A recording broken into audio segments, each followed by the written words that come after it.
Olá, está começando agora mais um Sábado Literário, aqui neste canal que é dedicado a percorrer as obras da nossa literatura brasileira, internacional, enfim, durante a quarentena e para a posteridade também, é óbvio.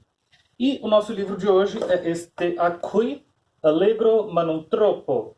Allegro ma non troppo, como você pode ver aí, de Pauline Gualberto Torti. Mas antes de mais nada, eu vou pedir uma coisa que eu nunca pedi aqui nesse canal, que é para você se inscrever e ativar as notificações, porque assim você fica sabendo a hora que eu posto um vídeo novo. É sempre todo sábado. Eu não tenho muita regularidade com relação ao horário no sábado, mas é sempre no sábado.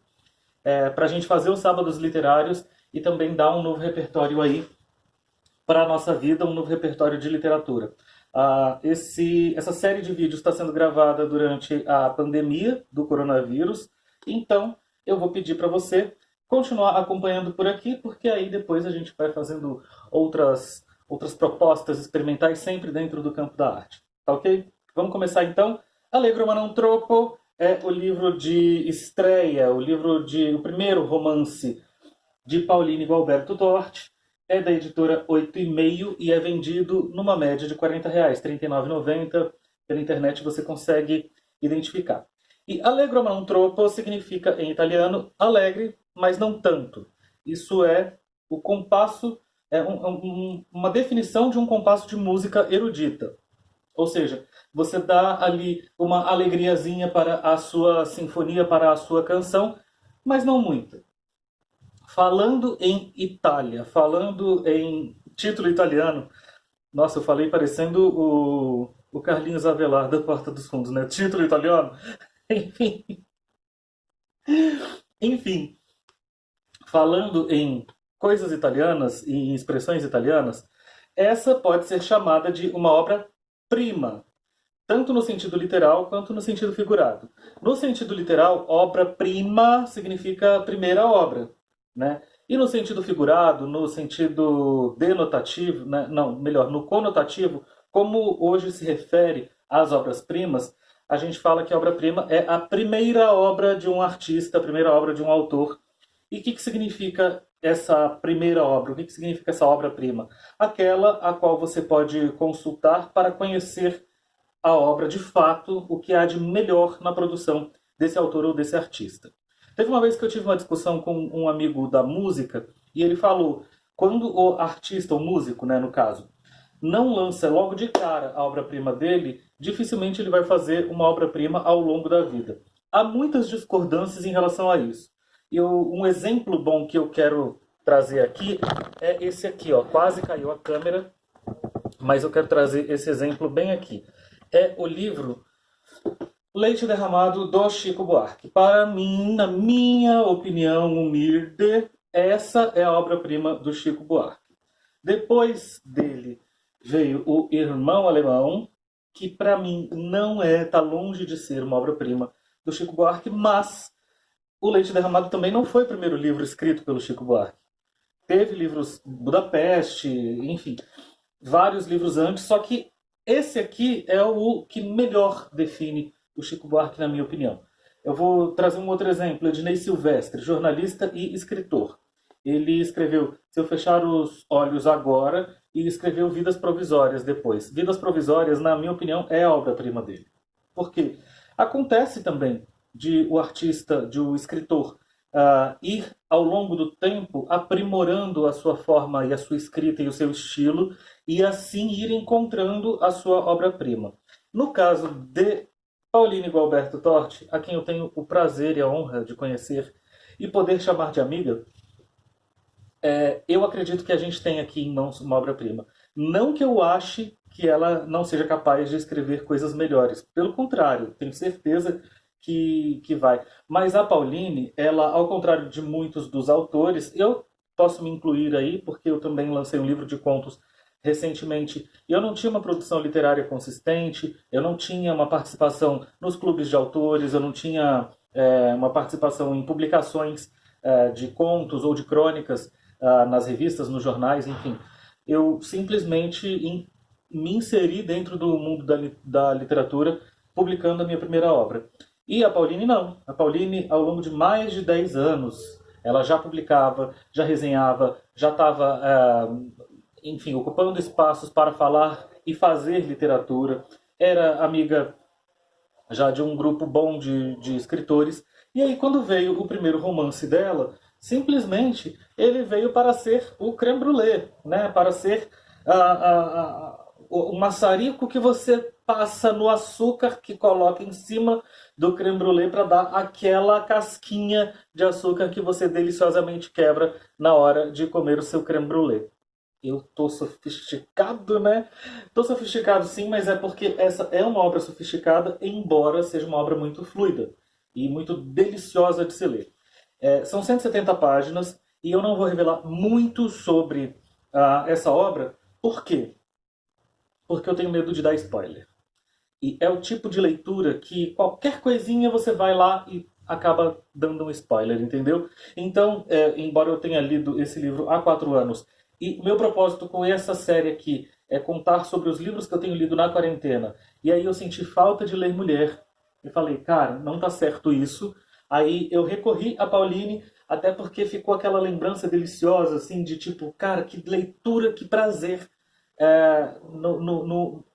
no ritual da leitura que você encontra quando você lê esse livro da Pauline. Então eu fui e li de novo, e aí eu decidi que vou fazer algo parecido com uma resenha, mas não muito. Vou fazer mais um teaser aqui, para te deixar com vontade de ler Allegro ma non troppo. Antes de mais nada, eu quero ler aqui para vocês, eu já disse a definição de Allegro ma non troppo, mas eu quero ler para vocês alguns trechos de um artigo na Wikipedia sobre Allegro ma non troppo, um outro livro, um livro que foi lançado originalmente em 1976, foi publicado no Brasil em 88, é do historiador italiano Carlo Cipolla. Ele, aliás, esquece 76, foi tudo em 88, tá? Tô já confundindo as coisas aqui. Mas o que acontece? Esse é um livro clássico do Cipolla, é homônimo, portanto, o livro da Pauline a esse. E é muito interessante, então eu vou trazer aqui algumas coisas deste livro número 1, Allegro ma non troppo, para falar sobre o livro que estamos tratando hoje, da Pauline, tá bom? O Caio Cipolla, ele lançou esse livro com 2 ensaios. O primeiro, ó, tá acontecendo coisas aqui no celular, enfim. O primeiro ensaio, são ensaios humorísticos, né? O primeiro é o papel das especiarias e da pimenta em particular, entre parênteses, no desenvolvimento econômico da Idade Média. Super interessante. A gente, já de cara eu já fico pensando no tanto que pode ser legal. Não li esse livro, mas o tanto que pode ser legal. Porque assim, se você for pensar, os europeus chegaram até as Américas numa disputa para pagar menos impostos para chegar até as Índias e conseguir as especiarias. Ou seja, elas tiveram de fato um papel interessante e importante aí, tanto no desenvolvimento da navegação, quanto no desenvolvimento do mundo, quanto em questões graves que a humanidade atravessou depois, como a escravidão, a colonização, enfim. E aí o segundo ensaio é muito legal, porque ele se chama As Leis Fundamentais da Estupidez Humana. Ele divide as leis fundamentais da estupidez humana para argumentar, ele divide a humanidade em 4 grandes grupos, que são os inteligentes, que são aqueles que conseguem ter uma ação que resulte em vantagem para si e também para os outros, embora menor para os outros. Tem os vigaristas, que tiram vantagem para si em prejuízo dos outros. Tem os crédulos, que são os que geram vantagem para os outros, mas ficam no prejuízo. E tem os estúpidos, que têm uma ação que resulta em prejuízo para si e para os outros. Tchandandandan. Qualquer semelhança não é mera coincidência com o momento em que nós estamos vivendo aqui no nosso país? Vamos combinar que, assim, talvez a gente esteja vivendo um momento em que os vigaristas, os vigaristas tomaram o poder, os crédulos sustentam os vigaristas e os estúpidos são a grande massa que permeia todo esse grupo? E aí, depois ele enuncia as 5 leis da estupidez. Bom, eu não vou fazer uma relação aqui muito específica entre este livro e o livro da Pauline, como eu falei agora há pouco, mas era importante a gente falar sobre como Allegro ma non troppo, essa ideia de alegre, mas não tanto, pode surtir efeitos muito distintos. No caso da Pauline, ela trata aqui de um drama familiar, que é o desaparecimento. Bom, vamos lá. É uma família que é formada por pai, mãe e dois filhos, que vivem em situação de privilégio. Para isso, vou ler um trechinho aqui de como ela descreve a situação de privilégio sem ser explícita, sem falar assim, ai, eu vivia em privilégio. É narrado em primeira pessoa pelo Daniel, o irmão mais novo deste casal. E aí o que, que aconteceu? O pai morreu, o irmão mais velho, que é o João, desapareceu, e aí agora a mãe incumbe o Daniel de encontrar o João. Para isso, o Daniel tem que pegar a estrada, que é literariamente bastante usada para se falar sobre os caminhos, as escolhas, os destinos que as pessoas escolhem para si. E aí aqui nesse trecho fala-se sobre o privilégio que essa família vivia, que tinha no pai um senador da República, o que é muito interessante para se falar de Brasília, porque recorrer à figura do senador é arquetipar um pouco a nossa cidade e de uma forma muito inteligente. Eu moro em Brasília há 20 anos e a gente teve no filme Eduardo e Mônica, por exemplo, o arquétipo do senador para descrever o pai da Maria Lúcia, a menina pela qual o João de Santo Cristo era apaixonado. É uma forma inteligente, mas é claro, há milhões de formas de se falar sobre Brasília. Só que aqui vira um tempero interessante para se falar sobre privilégios. Olha só. 5 de agosto, noite de aniversário da minha mãe, estacionei no comércio mais ou menos em frente ao restaurante Dom Francisco. Quem mora em Brasília sabe que o Dom Francisco é um dos restaurantes chiques da cidade. Meu pai adorava aquele restaurante porque era mais bajulado lá que criança em dia de vacina. Os garçons o chamavam de Doutor Pompeu e ele, cheio da modéstia mais falsa do planeta, respondia que não tinha nada de doutor, que era gente do povo.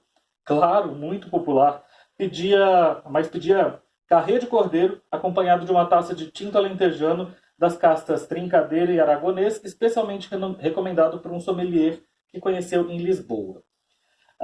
Sim, gente do povo, éramos todos. Aos 16 anos, o João já tinha firmeza para exigir uma cerveja uruguaia antes do jantar. E minha mãe nunca deixava de pedir a torte de maçã e frutas secas cobertas com massa sablé, fechando a noite com um café expresso. Depois meu pai dava uma gorjeta para lá de generosa ao garçom e outra não menos admirável ao flanelinha no estacionamento. E voltávamos para casa empanturrados, quase sem trocar palavras. Eu e João no banco de trás, separados pelo assento do meio. A mãe e o pai na frente, tecendo comentários isolados sobre o trânsito e em volta o asfalto liso do eixão, as 6 faixas da pista, o amarelo das lâmpadas nos postes e o bolero na Brasília Super Rádio FM. Mas tudo isso passou. Agora éramos somente eu e a velha. Aí a gente precisa fazer algumas reflexõezinhas. Aliás, alguns contextinhos. Eixão é é a pista principal de Brasília, é onde fica a faixa presidencial. Quem não é de Brasília pode ver o Eixão quando tem a posse do presidente da República. Aquela pista por onde só o presidente da República pode passar é o Eixão. Quem gosta da Legião Urbana lembra da canção que foi que eles gravaram já no final ali nos últimos CDs, que se chamava Nossa Senhora do Cerrado, protetora dos pedestres que atravessam o Eixão às 6 horas da tarde.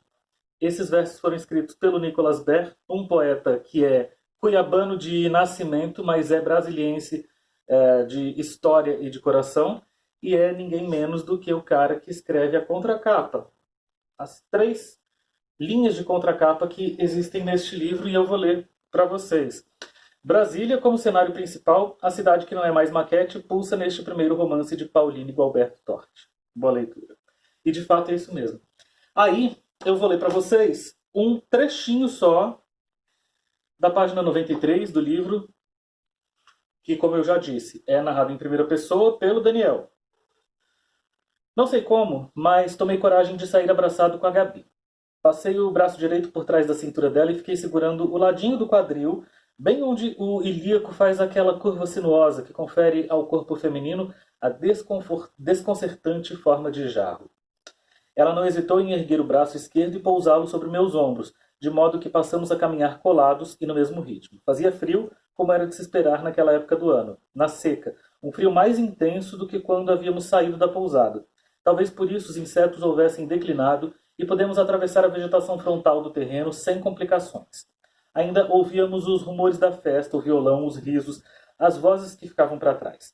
Apertei o pedaço dela que eu segurava entre os dedos da mão direita com cuidado, como se apalpasse um pêssego muito maduro. Era uma beleza de quadril, ossadura forte, protuberante, revestida por uma fina, porém suculenta, camada adiposa. Se eu deslizasse um pouco a mão para baixo e depois para trás, encontraria uma nádega. Mas para isso eram necessários outros passos que eu ainda não havia dado. Ela continuava com cheiro de bebê, mas também de cigarro, embora não fumasse. Aí eu paro para fazer alguns comentários. Recentemente não, assim, tipo uns 2 anos atrás, a gente teve na internet uma série de textos que eram bastante sarcásticos, escritos por mulheres, e que elas falavam, e se nós nos referíssemos aos homens como eles se referem a nós na literatura. E fazia várias gracinhas, assim, do tipo com as metáforas que os homens costumam usar nos textos literários para descrever o corpo da mulher. E aqui é um recurso que a Pauline usou. Claro que ela está no lugar de fala de um homem, né? É a primeira pessoa, mas é muito interessante porque ela própria, num outro momento, já escreveu reflexões sobre o quão a gente não pode estabelecer barreiras para a literatura, porque a literatura ela serve inclusive para refletir o que há de pior nos nossos pensamentos das épocas em que nós vivemos e o que há de melhor também. Então, com muita desenvoltura, classe e tesão, ela escreve esse trecho. E assim é todo o livro. Eu vou encerrando por aqui só dizendo que é um livro tesão. Livro completamente tesão. Não é um livro puto, não é um livro excitante, não é um livro erótico. É um livro que você lê com tesão. Que você fica, caralho, eu preciso continuar lendo. Puta que pariu, que massa e tal. Da trajetória do Daniel, o músico, se encontrando com o universo do irmão, todo místico, todo cheio das pedras e coisas da Chapada dos Veadeiros, que é basicamente um dos lugares mais frequentados e mais amados pelos brasileiros.